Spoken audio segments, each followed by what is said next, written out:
चलित आर्थिक वर्षर प्रथम त्रैमासरे देशर जीडीपी अभिवृद्धि हार 7.8% रही भारत सरकार परिसंख्यान मंत्रणालय सूचना। जापान गस्तर द्वितीय दिवस में आज नेशनल गवर्नर्स एसोसिएशन बैठक कले प्रधानमंत्री नरेंद्र मोदी। बुलेट ट्रेन रे यात्रा और टोकियो इलेक्ट्रोन कारखाना करेंगे परिदर्शन। भारत और जापान मध्य तीनोटी बुझामणा पत्र स्वाक्षरित। यह दुईटी बृहत अर्थव्यवस्था मध्य सहभागिता केवल दुई देश नुहे बरं विश्व शांति और सुरक्षा अत्यावश्यक कहले प्रधानमंत्री। नुआदिल्ली ठारे स्कोप उत्कर्ष पुरस्कार प्रदान कले राष्ट्रपति द्रौपदी मुर्मू। कहले देश में शिल्पायन और सामाजिक उत्थान सह संतुलित क्षेत्रीय विकास को त्वरान्वित करिसेंति राष्ट्रायत्त उद्योग। भुवनेश्वर ठारे चलिथिबा एससी/एसटी संसदीय कमिटी जातीय सम्मेलन आज उद्यापन। सामाजिक न्याय और आदर्श द्वारा ही एक संतुलित समाज गठन संभव मत देले लोकसभा बाचस्पति ओम बिरला।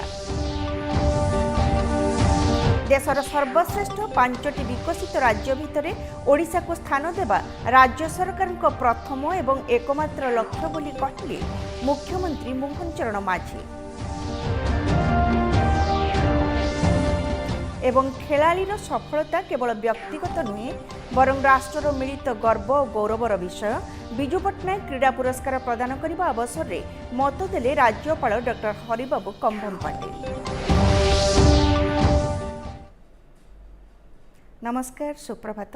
सकाळर समाचार सह मु सरिता साहू।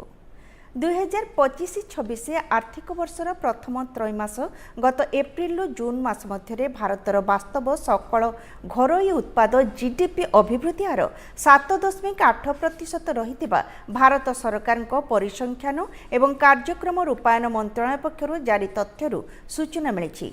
2024-25 आर्थिक वर्षर यह समय जीडीपी अभिवृद्धि हार 6.5% थिला। 2025-26 आर्थिक वर्षर प्रथम त्रैमास नाममात्र जीडीपी 8.8% हार वृद्धि पाइथिला बेले कृषि और आनुषंगिक क्षेत्र में वास्तव सकल मूल्य वृद्धि जीभीए वृद्धि हार 3.7% रही। चलित त्रैमास उत्पादन क्षेत्र में 7.7%, निर्माण क्षेत्र में 7.6% अभिवृद्धि देखा मिली। 2025-26 आर्थिक वर्ष में स्थिर मूल्य रे तृतीय क्षेत्र 9.3% अभिवृद्धि हार रेकर्ड करा जायछि, जहाँ गत आर्थिक वर्षर वृद्धि हार 6.8% रु अधिक। 2024-25 आर्थिक वर्षर प्रथम त्रैमास नाममात्र जीडीपी बा स्थिर मूल्यर जीडीपी 79.08 लाख कोटी टंका थिबा बेले यह चलित थर 8.8% अभिवृद्धि हार 86.05 लाख कोटी टंका रहिबार आकलन करा जायछि। सेहिपरि 2024-25 आर्थिक वर्षर प्रथम त्रैमास प्रकृत जीभीए 41.47 लाख कोटी टंका थिला बेले चलित थर यह 7.6% हार अभिवृद्धि सह 44.64 लाख कोटी टंका हेबो बोली रिपोर्ट रे दर्शा जायछि। जापान गस्तर द्वितीय तथा अंतिम दिवस में प्रधानमंत्री नरेंद्र मोदी आज नेशनल गवर्नर्स एसोसिएशन सह एक बैठक में सामिल होइछन्ति। बैठक में जापान 16टी प्रांतर गवर्नर माने जोग दैछन्ति। बैठक में विभिन्न क्षेत्रीय आंतर्जातिक और भू राजनीतिक प्रसंग उपरे आलोचना होइछि। आज श्री मोदी बुलेट ट्रेन रे यात्रा करने सह टोकियो इलेक्ट्रोन कारखाना मध्य परिदर्शन करिवे। जापान गस्त शेष करी आज राति श्री मोदी चीन यात्रा करिवे। आसंता काली चीन तियानजिन ठारे आरंभ होतिबा एसीय शिखर सम्मेलन में प्रधानमंत्री जोगदेवे। शिखर सम्मेलन अवसर में प्रधानमंत्री चीन राष्ट्रपति शी जिनपिंग एवं रूस राष्ट्रपति व्लादिमीर पुतिन सह मध्य साक्षात आलोचना करिवे।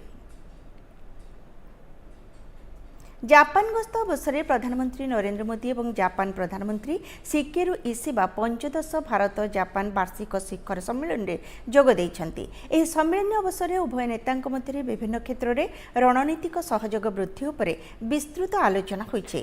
बैठक शेष में उभय पक्ष मिलित विवृत्ति जारी करने सह परस्पर मध्य तीनोटी चुक्तिपत्र आदान प्रदान करिसेंति।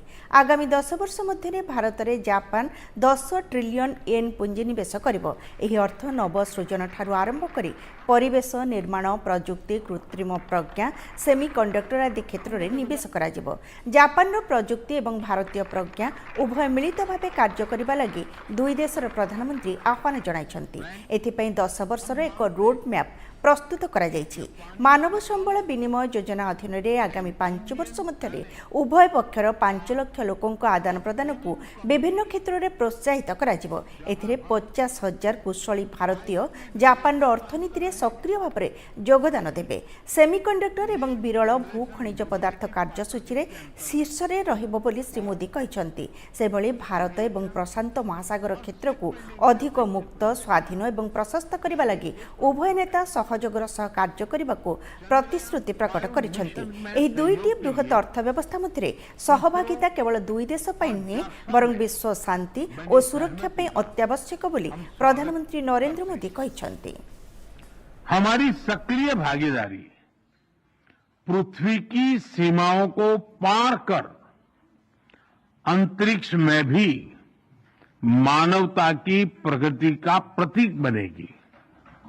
फ्रेंड्स, ह्यूमन रिसोर्स एक्सचेंज इसके एक्शन प्लान के तहत अगले 5 वर्षों में अलग अलग क्षेत्रों में दोनों तरफ से 5 लाख लोगों के आदान प्रदान को प्रोत्साहन दिया जाएगा। इसमें 50,000 स्किल्ड भारतीय जापान के अर्थव्यवस्था में सक्रिय योगदान देंगे। भारत और जापान की भागीदारी दिल्ली और टोक्यो तक ही सीमित नहीं रहेगी। अब भारतीय स्टेट्स और जापानी प्रीफेक्चर्स इसके बीच संस्थागत सहयोग के माध्यम से जुड़ाव और गहरा होगा। जापान प्रजुक्ति एवं भारतर प्रतिभा एक नूतन प्रजुक्तिर विप्लव घटाइब बोली प्रधानमंत्री नरेंद्र मोदी मत पोषण करिसेंती। टोक्यो ठारे भारत जापान आर्थिक मंच को संबोधित करी श्री मोदी कहिसेंती, जापान हेउछि विश्व प्रजुक्तिर गंताघर। सेभली भारत मध्य प्रतिभार पेंठस्थल भावे मुंड टेकिछि। कृत्रिम प्रज्ञा, सेमिकंडक्टर, क्वांटम कंप्यूटिंग, जैव प्रजुक्ति और महाकाश क्षेत्र में भारत जो दृढ़ एवं महत्वाकांक्षी पदक्षेप मान ग्रहण करिछि समग्र विश्व को मार्गदर्शन कराइछि। प्रतिरक्षा और महाकाश क्षेत्र सहित वर्तमान आणविक शक्ति क्षेत्र को भारत बेसरकारी संस्था मान द्वारा उन्मोचन करिछि बोली प्रधानमंत्री सूचाइछन्ति। जापान सदाबले भारतर एक गुरुत्वपूर्ण सहयोगी राष्ट्र होई आसिछि। मेट्रो ठारू आरंभ करी उत्पादन एवं सेमिकंडक्टर ठारू स्टार्टअप पर्यंत यह सहभागिता पारस्परिक आस्था और विश्वास उपर आधारित। जापानी कंपनी माने भारत में प्राय $40 बिलियन रु अधिक राशि विनियोग करिसेंती। ताहा उत्पादन ठारू ऑटोमोबाइल पर्यंत सबु क्षेत्र में निवेश करा जायछि। सेमाने बैटरी, रोबोटिक्स, सेमिकंडक्टर, जहाज निर्माण एवं आणविक शक्ति क्षेत्र में एहाकु प्रतिपादन करिवे बोली प्रधानमंत्री कहिसेंती। Together, we will shape the ASEAN century for stability. प्रधानमंत्री नरेंद्र मोदी जापान पूर्वतन प्रधानमंत्री फुमियो किशिदा सह साक्षात करिसेंती। वाणिज्य एवं मानव संबल गतिशीलता मध्य द्विपाक्षिक भागीदारीर अग्रगति विषय उभय आलोचना करिसेंती।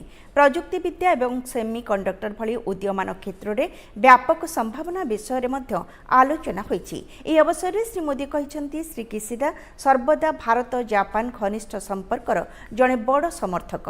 प्रधानमंत्री श्री मोदी मध्य जापान पूर्वतन प्रधानमंत्री तथा जापान इंडिया एसोसिएशन अध्यक्ष योशिहिदे सुगा आलोचना करिसेंती। उभय प्रजुक्ति विद्या, कृत्रिम बुद्धिमत्ता, वाणिज्य, पुंजी विनियोग एवं अन्यान्य क्षेत्र में किपरि घनिष्ठ सहयोग गठन करा जाय पारिबो से विषय आलोचना करिसेंती। प्रधानमंत्री नरेंद्र मोदी जापान गस्तरे सेठाकर बाचस्पति फुकुशिरो नुकाकांग एवं सांसद मानक सह साक्षात आलोचना करिसेंती। प्रधानमंत्री श्री मोदी भारत एवं जापान मध्य दृढ़ एवं बंधुत्वपूर्ण संपर्क विषय आलोचना करिसेंती। एथिसह मानव संबल विकास, सांस्कृतिक आदान प्रदान एवं अर्थनीति, स्वास्थ्य, गतिशीलता, सहभागिता, कृत्रिम बुद्धिमत्ता, विज्ञान, प्रजुक्ति विद्या और अन्यान्य प्रमुख क्षेत्रगुड़िक विषय सहयोग आदि विषय आलोचना होईछि। प्रधानमंत्री नरेंद्र मोदी गतकाली जापान दरुम जी मंदिर परिदर्शन करिसेंति। मंदिरर मुख्य पूजक रेव सेसी हिरोस प्रधानमंत्री श्री मोदी को एक दरुमा कंढे प्रदान करिसेंति। दरुमा हेउछि जापान एक प्रतीकात्मक सांस्कृतिक प्रतीक एवं स्मारकी। जैन बौद्ध धर्मर प्रतिष्ठाता बोधि धर्मक मॉडल रे यह निर्मित होइछि। यह अध्यवसाय एवं सफलतार प्रतीक भावे जनाशुना। यह केबे हार मानिबार गुण को मध्य प्रतीत करे। दरुमा कांचीपुरम जड़े भारतीय सन्यासी बोधि धर्म उपर आधारित, जहाँ को जापान रे दरुमा दैसी भाव में जना जाए। विश्वास करा जाए जे बोधि धर्म 9 वर्ष धरी निरंतर ध्यान करथिले एवं प्राचीर आड़ को मुह करी अंग प्रत्यंग को बांधि ध्यान करथिले। सेथिपई कंढेटी एपरि अद्भुत गोलाकार आकृतिर जेउथिरे कौनसी अंग किंबा आखि देखिबाकू मिले नाही। राष्ट्रपति द्रौपदी मुर्मू नुआदिल्ली ठारे 2022-23 वर्ष पर राष्ट्रायत्त उद्योग मानक स्कोप उत्कर्ष पुरस्कार प्रदान करिसेंति। एही उपलक्षे आयोजित कार्यक्रम रे उद्बोधन दे श्रीमती मुर्मू कहिसेंति जे देशर आर्थिक विकास और सामाजिक समयोजन रे राष्ट्रायत्त उद्योग माने एक शक्तिशाली केन्द्र रूपे मुंड टेकिछंति। स्वाधीनता लाभ परठारु एही धारा अब्याहत रहिछि। सेमाने देशर शिल्पायन, भित्तिभूमि विकास, सामाजिक उत्थान एवं संतुलित क्षेत्रीय विकास को त्वरान्वित करिसेंति बोली राष्ट्रपति कहिसेंति। एही उत्सव रे केंद्र अर्थ राष्ट्रमंत्री पंकज चौधरी, राष्ट्रायत्त उद्योग विभाग सचिव के मोजेस चलाई, स्कोपर अध्यक्ष केपी महादेव स्वामी एवं महानिर्देशक अतुल सोवकी प्रमुख उद्बोधन देथिले। Public sector enterprises profit making है। पिछले 10 वर्षों के दौरान पब्लिक सेक्टर एंटरप्राइजेस का सेंटर एक्सचेकर को योगदान कई गुना बढ़ा है।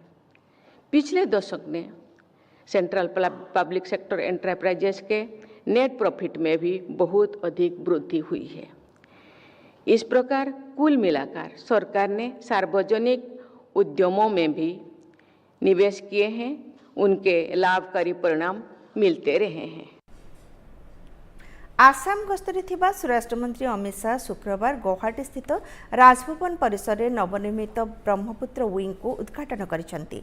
एहा परे से गोलाघाट निर्मित जातीय साइबर अपराध अनुसंधान विज्ञानगार इ उद्घाटन करिसेंति। एथिसहित श्री शाह केतेगुड़िए विकासमूलक प्रकल्पर मध्य शिलान्यास और शुभारंभ करिसेंति। ए अवसर में से कहिसेंति केंद्र सरकार देश में अपराधिक न्याय व्यवस्था प्रति प्रजुक्ति और विज्ञान आधारित प्रमाण पर गुरुत्वारोप करिसेंति।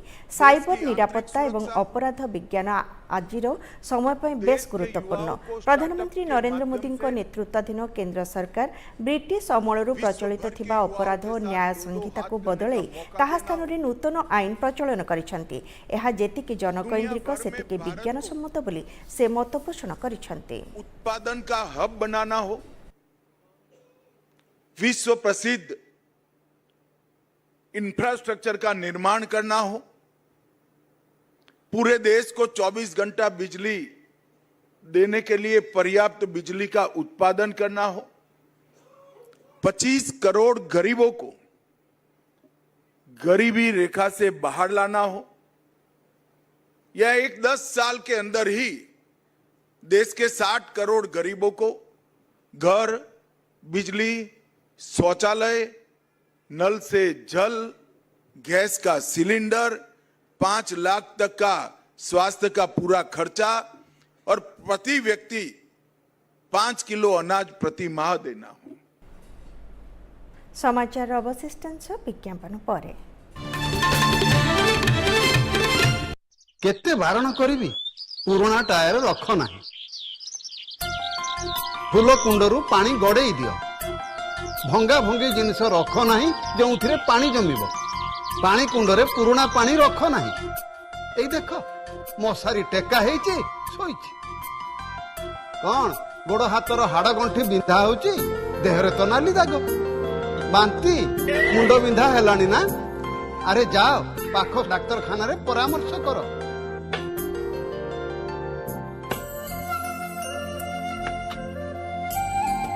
मम्मी किए मु निधि मौसा एबे भी बंची। एडिस मशा जीए दिन बेले कामुड़े ता द्वारा डेंगू ज्वर व्यापे। हाँ ताहारी लक्षण आउ प्रतिकार कथा मु कहिबाकू आसीची।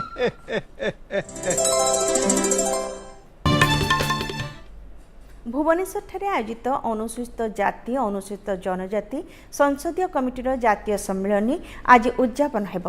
गतकाली यहां उद्घाटन करी लोकसभा बाचस्पति ओम बिरला कहते संविधान प्रणेता डॉक्टर बाबा साहेब आंबेडकर जो सामाजिक न्यायर आदर्श प्रदर्शन करथिले एवं संतुलित समाज गठन निमंते सांविधानिक व्यवस्था प्रणयन करथिले ताहाको वास्तव रूप प्रदान करिबा समस्तंकर कर्तव्य। एथिरे सांसद एवं विधायक मानकर विशेष भूमिका रही। अनुसूचित जाति और जनजाति वर्गों सामग्रिक कल्याण पई जे व्यवस्था करा जाउछि ताहा जेपरि वास्तव में प्रतिफलित हुए एवं एक समावेशी और समन्वित समाज गठन करा जाई पारिबो सेथिप्रति एही सम्मेलन रे मानस मंथन करा जाई निष्कर्ष बाहरी पारिबो बोली से आशा व्यक्त करिसेंती। एही सम्मेलन रे केंद्र मंत्री समेत सबु राज्य और केंद्र शासित अंचल विधानसभा कमिटीर अध्यक्ष 5 जन सदस्य एवं 4 जन लेखाएं विधायक जोग दैछंती। प्रशासनिक ताकत देने का काम करेंगे। मुझे आशा है कि इस 2 दिन के सम्मेलन में हम एक समागम और एक समावेशी भारत के निर्माण में किस तरीके से हमारी संसदीय समितियों की भूमिका हो सकती है, जिससे हम लोकतंत्र को सशक्त करते हुए उनकी भागीदारी को और सशक्त करते हुए उनके व्यापक कल्याण के विचारों को आगे बढ़ाते हुए समाज की मुख्य धारा में जोड़ना भी और जो संवैधानिक ताकत अधिकार दिया है उसकी रक्षा करते हुए उन संसदीय समितियों में व्यापक चर्चा कर अनुसूचित जाति और जनजाति वर्गों सामूहिक उत्थान एवं कल्याण द्वारा ही एक प्रगतिशील समाज गठित हो पारिबो बोली कहिसेंती मुख्यमंत्री मोहन चरण माझी। भुवनेश्वर रे आयोजित अनुसूचित जाति अनुसूचित जनजाति संसदीय कमिटीर जातीय सम्मेलन में उद्बोधन दे श्री माझी कहिसेंती एही सम्मेलन अनुसूचित जाति और जनजाति वर्गों पई एक समृद्ध भविष्यतर रास्ता निर्माण करिबारे सहायक हेबो। ओडिशार 40% जनसाधारण दलित और जनजाति वर्गर प्रतिनिधित्व करुछंती। सेमानकर विकास सहित आदिवासी संस्कृतिर सुरक्षा पई राज्य सरकार आदिवासी संस्कृति और ऐतिह्य भवन एवं आदिवासी भाषा प्रतिष्ठान निर्माण करुथिबा श्री माझी सूचना दैछंती। पीएम जनमन धरती आबा ग्राम उत्कर्ष अभियान परि योजना गुड़िक सेमानकु मुख्य स्रोतरे सामिल करिबा दिगरे गुरुत्वपूर्ण भूमिका ग्रहण करिछि। जनजाति भाषा रे पाठ पढ़ाइबा पई पदक्षेप निया जाइछि। अनुसूचित जाति और जनजाति वर्गर लोक मुख्य स्रोतरे सामिल होई समृद्ध ओडिशा और विकसित भारत गठन में गुरुत्वपूर्ण अवदान रखिबे बोली मुख्यमंत्री दृढ़ोक्ति प्रकाश करिसेंती। जब तक इस समुदाय का विकास नहीं होगा तब तक राज्य का विकास सही मायने में नहीं हो सकता। अनुसूचित जाति और जनजाति लोगों के सामग्रिक विकास के लिए हम लोगों ने 2 रणनीति अपनाया है। अनुसूचित जाति जनजाति संसदीय कमिटीर जातीय सम्मेलन में जोगदे केंद्र शिक्षा मंत्री धर्मेंद्र प्रधान कहते भारत को स्वाधीनता और वंचित को अधिकार देवा नहीं ओडिशा माटीर सुरेंद्र साय और लक्ष्मण नायकों परि वीर योद्धा अवदान अतुलनीय। 1999 मसीह आम मार्गदर्शक स्वर्गत अटल जी सरकार प्रथम थर पर आदिवासी व्यापार मंत्रालय गठन करथिले एवं तार प्रथम मंत्री थिले जुएल ओराम। यह सामाजिक न्याय प्रति आम सरकार प्रतिबद्धता को दर्शाउछि बोली से कहिसेंती। आज प्रधानमंत्री नरेंद्र मोदी नेतृत्व में देश में गरीब शोषित एवं वंचितों कल्याण पई समर्पित सरकार कार्य करुछि। वंचित को न्याय देवा मोदी सरकार प्राथमिकता। जातीय शिक्षा नीति 2020 सामाजिक न्याय दिगरे कार्य करने सह वंचितों को शिक्षा प्रदान करी एक सर्वांगीन एवं अंतर्भुक्ति समाज गठन करने को प्रतिबद्ध बोली श्री प्रधान गुरुत्वारोप करिसेंती। विद्यार्थी होते थे, आज 66 लाख विद्यार्थी हुए हैं। अनुसूचित जाति में छात्राओं की महिलाओं के नामांकन 51% बढ़ी है। सबसे ज्यादा लाभ अनुसूचित जाति की महिलाओं को मिली, 51% की ग्रोथ हुई है। पीएम जनमन एवं धरती आबा ग्राम उत्कर्ष योजना रे विभिन्न आदिवासी गोष्ठीगुड़ी को फोकस करा जायछि। एही दुईटी कार्यक्रम रे 5 कोटी आदिवासी लोक सीधासलख लाभ पाइबे। अनुसूचित जाति और जनजाति संसदीय कमिटीर जातीय सम्मेलन में उद्बोधन दे एपरि कहिसंती केंद्र आदिवासी व्यापार मंत्री जुएल ओराम। श्री ओराम कहिसंती एकलव्य मॉडेल आवासिक स्कूल एवं विभिन्न आश्रम स्कूल द्वारा आदिवासी पिलांको पई एक शैक्षिक परिवेश करा जायछि। सेमानकु शिक्षित करा जाय अभिनव पदक्षेप ग्रहण करा जाउथिबा से कहिसंती। बिढ़ौर है, पाउड़ी भुइया है, बायगा है, इस टाइप का जो छोटा छोटा ग्रुप है जिसको कि हम अति पिछड़ा माने पीवीटीजी पार्टिकुलरली वनरेबल मतलब वो कहीं एक्सटिंग्विश भी होने जा रहा है और उनका एजुकेशन स्तर इतना कम है और उनका वंश वृद्धि नहीं हो रहा है और कुछ नहीं हो रहा है। ये बहुत सारे उसमें चीज है। देशर सर्वश्रेष्ठ 5टी विकसित राज्य भितर ओडिशा को स्थान देवा राज्य सरकार प्रथम एवं एकमात्र लक्ष्य बोली मुख्यमंत्री मोहन चरण माझी कहते। गतकाली Bhubaneswar Indian chamber of commerce और लघु उद्योग भारत पक्षर विकसित ओडिशार अभिवृद्धि इंजिन को सशक्त करने विषय उपर आयोजित आलोचना चक्र उद्यापन समारोह में मुख्य अतिथि भाव जोगदे श्री माझी कहते खनिज संपदर उपयोग में राज्य को शिल्प समृद्ध करने सहित एक निर्माण पेंठरे परिणत करने आम उद्यम अब्याहत रही। ओडिशार सामग्रिक विकास पई राज्य सरकार एक विजन डॉक्यूमेंट प्रस्तुत करिसेंते जहां आम राज्यर 4.5 कोटी लोकंक सामूहिक स्वप्नर दस्तावेज बोली मुख्यमंत्री कहते। आगामी मासरे हेबाकु थिबा जीएसटी संस्कार देश में वाणिज्य क्षेत्र में एक विराट परिवर्तन आनिब बोली से कहते। कार्यक्रम में जोगदे राज्य दक्षता विकास और वैषयिक शिक्षा मंत्री संपद चरण स्वाई विकसित राज्य और राष्ट्र पई सुस्थ समाजर आवश्यकता उपरे गुरुत्व प्रदान करी एथिपई समस्तंकर उद्यम आवश्यक बोली कहते। एथिरे अन्यमानक मध्यरे एमएसएमई तथा मत्स्य और पशुपालन मंत्री गोकुलानंद मल्लिक, बीजेपी राज्य सभापति मनमोहन सामल प्रमुख जोग देथिले। मसिया बेलकू 500 मिलियन अमेरिकीय डॉलर रे पहुंचबो आउ सेथिपई आज यहाँ को असंभव लगुले संभव करके देखब यही भाव दृढ़ आशा नहीं कर चलुवा परिप्रेक्षी रे आज ये जो कर्मशाला है आमको अधिक या सफल करने आमको बहुत बड़ा गोटाए आशा भी मिली एवं आमे आग को बढ़ापी आमर गति आउ टिके स्पीड बा गति बढ़ी जाइए। केंद्र शिक्षा मंत्री धर्मेंद्र प्रधान शुक्रवार संध्यारे राजधानी भुवनेश्वर में विभिन्न पूजा मंडप बुली प्रभु श्री गणेशंकर दर्शन करिसेंते। केंद्र मंत्री श्री प्रधान भुवनेश्वर शहीदनगर और बड़गड़ स्थित गणेश पूजा मंडप परिदर्शन करिसेंते। एने श्री प्रधान कहते भुवनेश्वर श्री गणेशंक पूजारे युवपीढ़ी तथा समाज में भक्ति और आध्यात्मिकतार जो वातावरण देखा देछि ताहा बेस उत्साहजनक। अग्रपूज्यों आशीर्वाद विकसित ओडिशा और विकसित भारतर स्वप्न पूरण हेउ बोली केंद्र मंत्री श्री प्रधान कामना करिसेंती। एही अवसर में भुवनेश्वर एकाम्र विधायक बाबू सिंह उपस्थित थिले। शहर की बहुत पुराने इलाका में गणपति जी का दर्शन करने का अवसर मिला। मैं बरगढ़ गांव गया था, मैं आज शहीद नगर भी आया हूं। यहाँ की नौजवानों में गणपति के प्रति जिस प्रकार की आस्था में दिख रहा हूं, उड़ीसा भर में भी गणपति की पूजा होती है। पहले बचपन में स्कूलों में हम लोग करते थे, अभी तो समाज उसको बड़े आडंबर से आयोजन। भारतीय संस्कृति लोकमानक दैनंदिन जीवनशैली आपातकालीन समय कार्यशैली विषय अनेक ज्ञान आहरण करिछु बोली ओडिशा गस्तर आसीथिबा श्रीलंकार अधिकारी माने मत व्यक्त करिसेंती। गस्तर अंतिम दिवस रे गतकाली श्रीलंका अधिकारी माने चिलिका परिदर्शन करिबा परे संध्यारे सूचना और लोकसंपर्क विभाग द्वारा आयोजित रात्रि भोजन रे जोग दैथिले। सूचना और लोकसंपर्क विभाग पक्षरु ए अधिकारी तथा भारत सरकार वैदेशिक मंत्रालयर समस्त अधिकारी निर्देशक अनुज दास पट्टनायक वैषयिक निर्देशक गुरुवीर सिंह संबर्धित करने सह उपहार स्वरूप ओडिशार कारुकार्य संबलित फोटोचित्र प्रदान करथिले। ओडिया लोकों आतिथ्य खाद्यपेय कला संस्कृति और ऐतिह्यर श्रीलंका अधिकारी माने भूयसी प्रशंसा करथिले। समाचार शेष भाग विज्ञापन परे।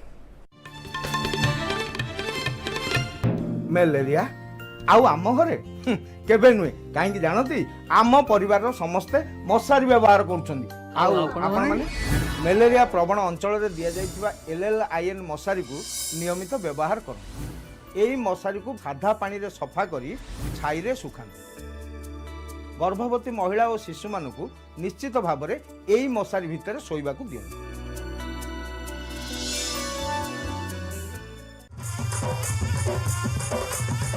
ओडिशार कृषिभित्तिक गणपर्व पवित्र नुआखाई।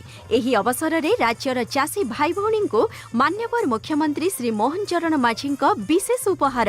राज्यर 51 लक्षरू अधिक क्षुद्र और नाममात्र चाषी, भूमिहीन कृषक परिवार एवं विशेष भाव अनुन्नत जनजाति समूह समेत सहरांचल चाषी को सीएम किसान सहायता राशि डीबीटी माध्यम हिताधिकारी 1041 कोटी अधिक सहायता राशि हस्तांतर। 2025-26 रवि ऋतु प्रारंभिक कृषि कार्य विशेष सहायक हेब एही प्रोत्साहन।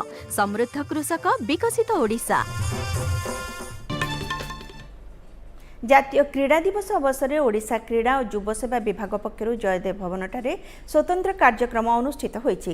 कार्यक्रम में ओडिशार मान्यवर राज्यपाल डॉक्टर हरिबाबू कंभमपाटी मुख्य अतिथि भाव जोगदे हॉकी किंबदंती खिलाड़ी ध्यानचंद निष्ठापरता को उल्लेख करिसेंति। तांकर कीर्ति और कृति द्वारा अनुप्राणित होई श्रृंखला, दलगत उद्यम, साहस और नम्रतार मूल्यबोध को पाथेय करी ओडिशा एवं भारत को विश्व पई क्रीड़ा उत्कर्षतार उज्ज्वल बतिघर करबा निमंते प्रयास करबाकू राज्यपाल आह्वान जणाइछन्ति। से कहछन्ति खेल केवल शक्ति और दक्षता नुहे, जीवनर श्रृंखला और दृढ़ प्रतिज्ञाबद्धता को दर्शाउछि।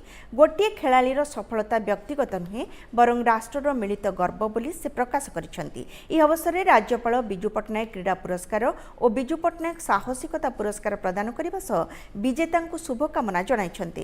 कार्यक्रम में क्रीड़ा मंत्री सूर्यवंशी सुरज, एकाम्र विधायक बाबू सिंह, क्रीड़ा विभाग सचिव और निर्देशक प्रमुख जोग देथिले। कटक स्थित राज्य पुलिस मुख्यालय ठारे गतकाली जातीय क्रीड़ा दिवस पालन करा जायछि। आरके पाढ़ी मेमोरियल हॉल ठारे आयोजित कार्यक्रम में राज्य आरक्षी महानिर्देशक वाईबी खुरानिया मुख्य अतिथि भाव जोग देथिले। जातीय तथा अंतर्जातीय स्तर में विभिन्न क्रीड़ा प्रतियोगिता रे कृतित्व अर्जन करिथिबा मोट 42 जन क्रीड़ाविद को श्री खुरानिया संबर्धित करथिले। कार्यक्रम में पुलिस विभागर वरिष्ठ पुलिस अधिकारी अंशग्रहण करथिले। सीनियर ऑफिसर माने एठी एकत्रित होइछन्ति। आमे सेमाना पाई गर्वित। आमे आशा करूछु सेमाने और जोर से तैयारी करिवे और आसंता दिन मानन करे सेमाने ओडिशा राज्य रा ओडिशा पुलिस रा सुनाम करिवे और भलो खेल प्रदर्शन। केन्द्रापड़ा जिला डेराबिस ब्लॉक संस्कृति भवन ठारे सांसद खेल महोत्सव शुभारंभ होईछि। एही कार्यक्रम को उद्घाटन करिसेंति केन्द्रापड़ा सांसद बैजयंत पंडा। एही कार्यक्रम 20 सेप्टेम्बर पर्यंत चलिबो। एही क्रीड़ा पंचायत स्तर आरंभ होई पर विधानसभा शेष में संसदीय स्तर में समापन हेबो। कार्यक्रम में महाकाळापड़ा विधायक दुर्गा प्रसन्न नायक, जिलापाल रघुराम आर आयर प्रमुख उपस्थित थिले। एही अवसर में जिल्लारू जातीय और अंतर्जातीय स्तर विभिन्न प्रतियोगिता रे कृतित्व अर्जन करिथिबा प्रतियोगी मानकु पुरस्कृत करा जायथिला। बहुत मेडल्स हमको मिलानी एवं जो तांकर स्वप्न अच्छी जे भारत रे ओलंपिक्स हबो। आमर क्रीड़ा भित्तिभूमि एवं क्रीडार प्रतियोगिता गुड़िक जमी ग्रासरूट्स लेवल रू हो बोली इनफॉर्मल भाव में सांसद खेलकूद स्पर्धा चली किछि वर्ष है फॉर्मलाइज करा जायछि। एथरे प्रशासन भी सहयोग रहिबो किंतु सांसद खेल महोत्सव ना रे प्रतियोगिता आज उद्घाटन है। खेल आरंभ हम 2-3 सप्ताह पर एवं सेप्टेम्बर रू नहीं कि डिसेम्बर 25 पर्यंत चलिबो, जहाँकि स्वर्गीय प्रधानमंत्री सद्य अटल बिहारी वाजपेयी जी जन्म जयंती से केन्द्रीय विश्वविद्यालय ओडिशार 17 स्थापना दिवस पालित हो जाइछि। शुक्रवार विश्वविद्यालय कुलपति प्रोफेसर नरसिंह चरण पंडा पताका उत्तोलन करी एही कार्यक्रम शुभारंभ करथिले। आयोजित समावेश को संबोधित करी केन्द्रीय विश्वविद्यालय ओडिशार सफलता एवं विभिन्न कार्यक्रम संपर्क में से उल्लेख करथिले। एही अवसर में ओडिया अध्ययन केन्द्रर पूर्वतन निर्देशक प्रोफेसर बसंत कुमार पंडा, बिलासपुर गुरु घासीदास विश्वविद्यालय कुलपति प्रोफेसर आलोक कुमार चक्रवाल प्रमुख उद्बोधन दे आदिवासी अंचल में शिक्षार विकास में यह विश्वविद्यालय भूमिका को उच्च प्रशंसा करथिले। लाइव इवेंट एवं कनसर्ट अर्थनीतिर अभिवृद्धि ପାଇଁ केंद्र सरकार पदक्षेप नहीं। यह उपलक्षे सूचना प्रसारण मंत्रालय सचिव अध्यक्षतार नुआदिल्ली में मिलित कार्यगोष्ठीर प्रथम बैठक अनुष्ठित हो जाइछि। यह पदक्षेपर अंशस्वरूप मिलित कार्यगोष्ठी सरकार एवं शिल्प को गोटे मंच को आनी भारतर लाइव मनोरंजन क्षेत्र को प्रोत्साहन जोगाइब। यह क्षेत्र आसंता 2030 सुधा 1.5 कोटी 2 कोटी पर्यंत नियुक्ति सृष्टि करने सह विश्वर पंचम सर्वश्रेष्ठ क्षेत्र में परिणत हेब। कनसर्ट अर्थनीतिर परिचालक भाव भित्तिभूमि निर्माण, नियुक्ति, पर्यटन एवं सांस्कृतिक सौम्य शक्तिर विकास दिगरे मिशन आकार कार्य कराजिब बोली मंत्रालय सचिव संजय जाजू सूचना दैछन्ति। पाणीपाग राजस्थान बीकानेर ठारू केंद्रीय बंगोपसागर पर्यंत एक मौसुमी ट्रफ लाइन सृष्टि होईछि। एहा फଳରେ आसंता 24 घंटा मध्यरे राज्यर केतेक जिल्ला रे हालुकारू मध्यम धरणर वर्षा किंबा घड़घड़ी सह वर्षा हेबार आशंका रहिछि बोली आंचलिक पाणीपाग कार्यालय सूत्रରୁ जणा जाईछि। एही समय मध्यरे घंटा को 30 रु 40 किलोमीटर बेगरे पवन बहिबार आशंका रहिछि। समाचार मुख्यांश पुणे थरे। चलित आर्थिक वर्षर प्रथम त्रैमासरे देशर जीडीपी अभिवृद्धि हार 7.8% रही भारत सरकार परिसंख्यान मंत्रालय सूचना। जापान गस्तर द्वितीय दिवस रे आज नेशनल गवर्नर्स एसोसिएशन सह बैठक कले प्रधानमंत्री नरेंद्र मोदी। बुलेट ट्रेन रे यात्रा एवं टोकियो इलेक्ट्रोन कारखाना करिवे परिदर्शन।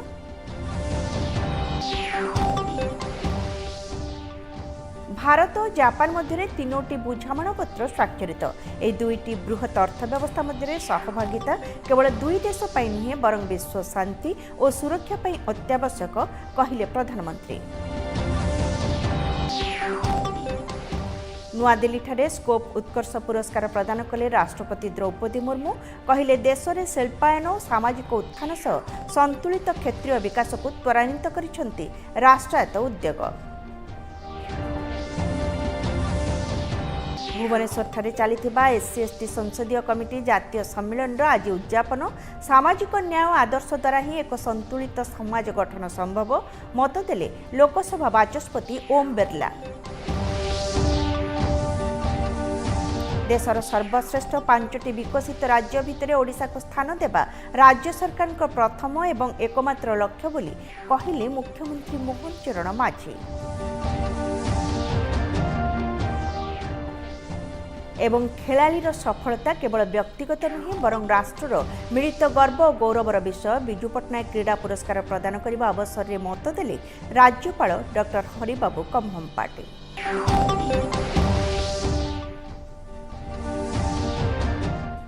सकाळर समाचार को एटी शेष करिछु। नमस्कार।